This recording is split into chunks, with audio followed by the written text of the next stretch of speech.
All right, boys and girls. UFC 290 was absolutely bananas. Volkanovski, I have just got done saying, I think is the most unbeatable guy on the planet. Moreno versus Pantoja is fight of the year. A tribute, a send-off, a champion send-off to one of the greatest fighters of all time, one of the greatest men in the sport of all time, Robbie Lawler. It was an absolutely amazing night. Dan Hooker proved that he is still the guy. He is still that dude. So two guys that I just mentioned, Volkanovski, Dan Hooker, those are Israel Adesanya's teammates. I sat right behind Israel Adesanya at the fights. He had a camera on him. He had a microphone on him. And I thought that's really interesting. Dude's just got a camera on him. But there was also a fight on the card that was very, very interesting. And that was Robert Whittaker versus Dricus du Plessis. Dricus is from South Africa. I'm not going to get into the whole thing, obviously, but he is from Africa. Adesanya is from Nigeria. There were some words being spoken about, who's African, who's not African, who's this, who's that.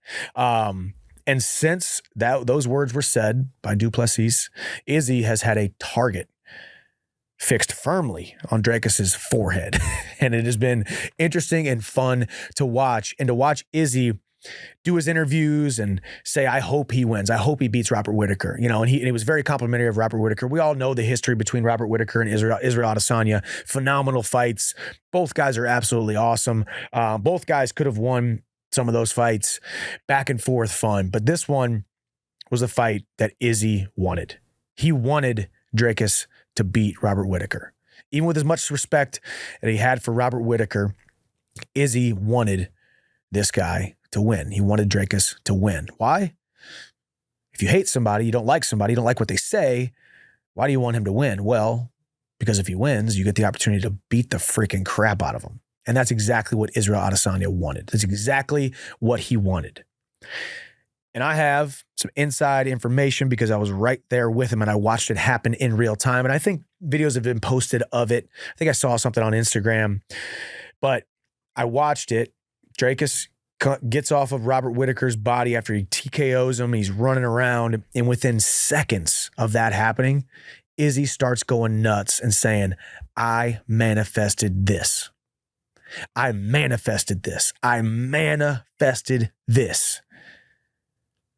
So you guys know I'm a visualization guy. You guys know I'm a mindset guy. You guys know I've said a million times before we step inside of the octagon, we have to first be there. I have to be able to see my opponent. I have to be able to see my opponent getting smashed. I have to see myself performing phenomenally. I have to see myself getting the better of my opponent if I want that to happen in real life. I even have to visualize maybe him getting the better of me in some exchanges.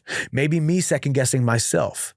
Maybe me being in a bad position, but then getting back into a better position, overcoming the odds, overcoming the hugeness of the moment, having momentary lapses of judgment, but still coming out on top, still getting back in my groove and putting my foot on my opponent's throat and continuing to beat him.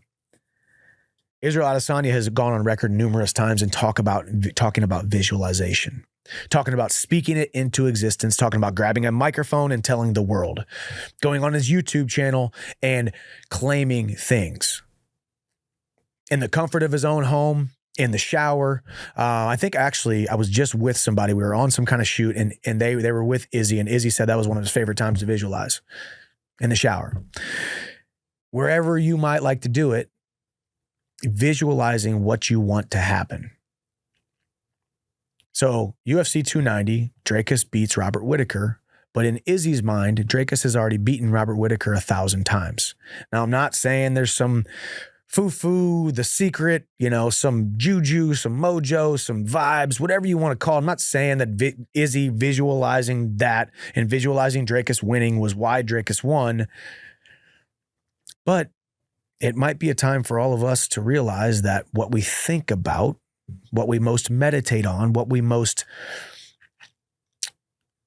put into our mind and see before it happens might actually end up happening, or it has a greater likelihood of happening. I can tell you this right now, in this case, or in the case of me thinking about my next big opportunity or my relationships, my life, my finances, business, my next fight, training, who I want to be, whatever it is, me thinking positively and going over the dress rehearsals of positive things and good things and the way I want to see things work out, it definitely can't hurt. Definitely can't hurt me by trying to see those things, by trying to manifest those things. But I just thought it was very, very interesting. And when Izzy said it, I manifested this. I didn't even have to ask Izzy prior to that to know that he already visualized it. And that's not just because I'm a student of the game and a fan of the sport and a fan of Izzy's, to know that he said it on microphones, said it in press conferences. And it was to me, I think it's a really cool concept, right? Because he could have got on there and said, Drakus sucks. Drakus isn't good. Drakus is nothing compared to me. Drakus is this. Drakus ain't that, whatever. All he was talking about was, I hope he beats Robert Whittaker. I hope he wins. I hope he is good. I hope he is who he says he is. That's how you get people interested. That's how you grab their attention. Even me, a guy who fights at the highest of levels, fighting Conor next, the Ultimate Fighter, all these big things. Like, I still saw it and I was like, hey, I'm able to take a piece of that. It was a reminder to me to get on this microphone and tell you what I want to do, tell you what I'm going to do. And you do the exact same thing, whether it be in your business, your relationships, your career, your finances, whatever it may be. So I've been a fan of Izzy's for a very long time. But in that moment, I thought, man, this is really cool. Watching what he visualized happen in real time and then seeing his reaction and then watching it all play out. And then he goes up into the cage in the octagon and they have their little war of words.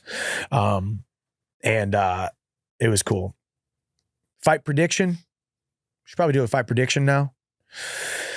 I've trained with Drakus. I like Drakus. He's trained with me down in Florida. I think he surprised a lot of people in the way that he finished Robert Whittaker. He even said it himself in the post-fight press conference. Look at Izzy's fights against Whittaker and then look at my fight against Whittaker. Simple deductive reasoning, simple fight mathematics. I beat him faster than Izzy did, so I'm going to go out and beat Izzy. That's not always true. I think we got a phenomenal title fight on our hands. I saw Hunter Campbell after, and I said, hey, we got a title fight in our hands. Who else was there? Was like 3 or 4 other people that were just kind of pumped up. And it was a great build-up, great way to set up a fight. The way it played out from the war of words, or the words that Drakus said at the very beginning that ruffled some feathers, straight into their war of words back and forth, straight into both of them claiming that Drakus was going to be successful and that Izzy wanted him to be successful and then they were going to fight. It was perfect the way that it played out. Drakus has a very tall task ahead of him. But Drakus proved to us all that he is that dude and he deserves to be right where he is. So I think Izzy's got more weapons. I think Izzy obviously has more championship fights, which then would give him more championship experience, more championship mentality. But can Drakus go out there, steal the show, and shock the world? Definitely a possibility. With that build, with that talent, I think it's definitely a possibility.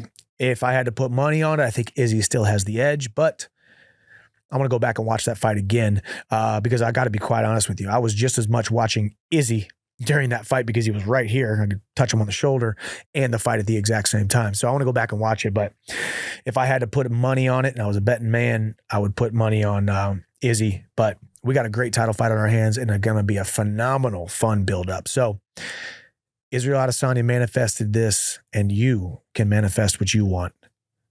Think about it. Do it more. Hope this helped. Izzy, Duplessis.